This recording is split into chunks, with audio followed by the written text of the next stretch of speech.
Hey everybody, it's Ron from Pick Dawgz, and this is Ron's Bank Shop Breakdown. We're going to go over 5 college basketball games for Tuesday, January 7th, 2025. Now if you like what you see, make sure to give this video a big thumbs up and subscribe to our channel. Don't forget to put your college basketball picks in the comments section below. And if you're looking for my best bets, the games I love the most in college hoops and other sports, you can find those at the Premium Picks tab at pickdawgz.com. There's also a link in the description.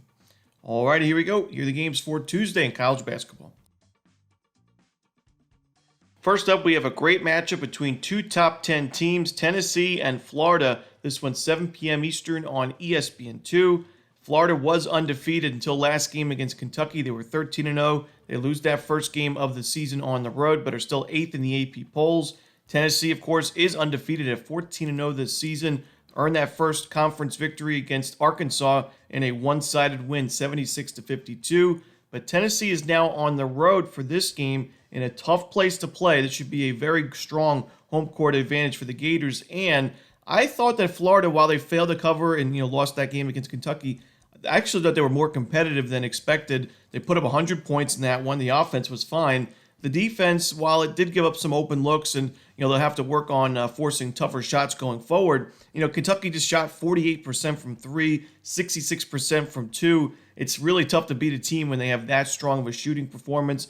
Kentucky also had a few big runs, I think a few 10-0 plus runs. So it's again really tough when you're on the road and you see these threes fall for the home team. The crowd gets into it. Florida, I still thought, did a pretty good job at not really getting crushed in certain situations. It looked like the game could get away from them. They were able to make some comebacks and keep the game respectable. I think they come home now, and I think it's kind of similar for Tennessee in the situation that Florida was in, going into a tough environment. Yes, you're undefeated. Yes, you've taken care of business and you've had some strong wins, but only your third true road game of the year. And the Tennessee defense right now is ranked number 1 in adjusted defensive efficiency. It's going to be really put to the test against what could be the best offense in college basketball right now. I think Florida still scores a ton of points against Tennessee and picks up the big win at home. Should be a great game, but give me Florida in this one.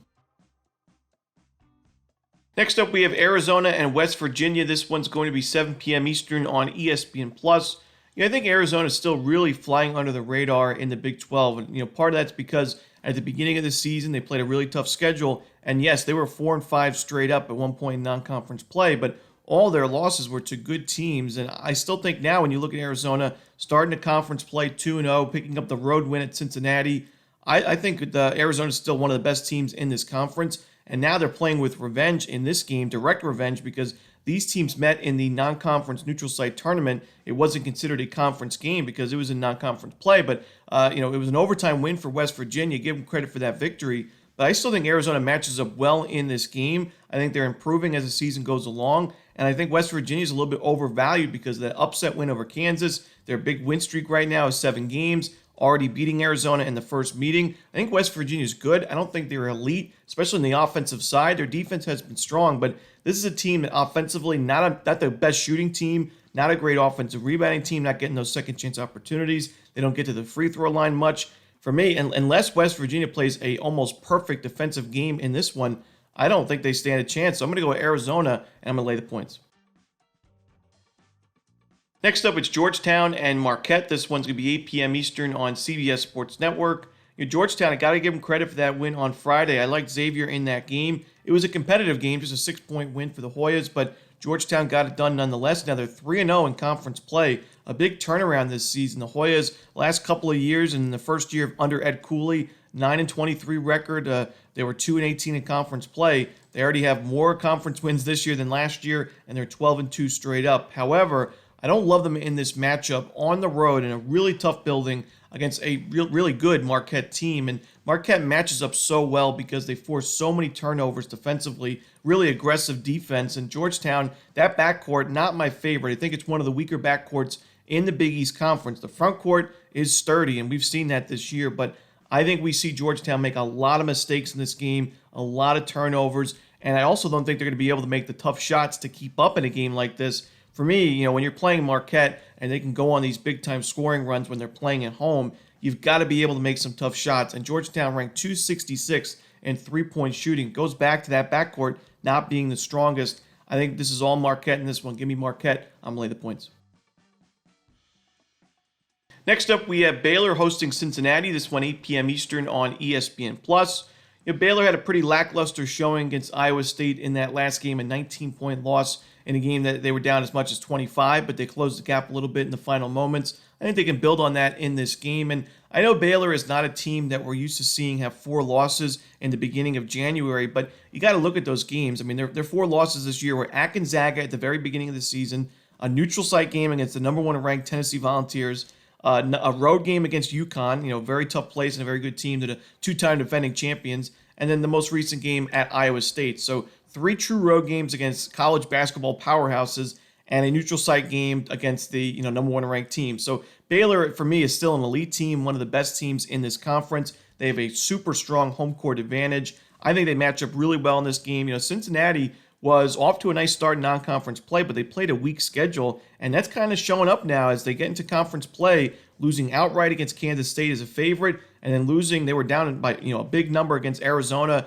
in a home game. Last one, they were able to also to close the gap in that game, make it more competitive, but I have not liked what I've seen from Cincinnati as of late. They're one of the worst free throw shooting teams in the country. On the road, that's no bueno. Give me Baylor, and this one, I'm going to lay the points. Next up, it's Auburn and Texas. This one 9 p.m. Eastern on ESPN2. Auburn's 13-1 this season, and sometimes when you look at teams with a great record to start the year, you wonder, did they play a tough non-conference schedule? You can definitely look at Florida and say, they played a really weak non-conference schedule. Yes, they earned a bunch of blowout wins and coverage, but it was a pretty soft schedule. But for Auburn, that's just not the case. While they didn't play a ton of games on the road, they played a lot of good teams. They played Houston in a semi-road game, Iowa State a neutral site, North Carolina, Memphis, Ohio State, Purdue. They opened the conference play with Missouri and a big win there, and they also played a true road game at Duke, and while they lost that one, that was their only loss. It was a competitive game, but it's a single-digit loss.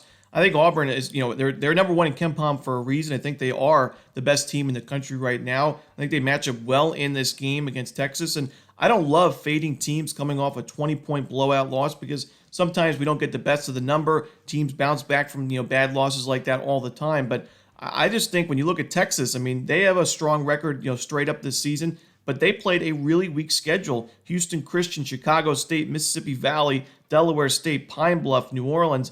A lot of these games are not going to help prepare the Longhorns for conference play and for games like this against Auburn. I think Texas is in big trouble in this one. Give me Auburn. I'm going to lay the points on the road. And that's it. Those are the games for Tuesday in college hoops. Hope you enjoyed this video. If you did, don't forget to hit that like button and subscribe and put those college basketball picks in the comments section below. Again, if you're looking for my best bets, you can find those at Pick Dawgz Premium. As always, this is Romanelli. Good luck.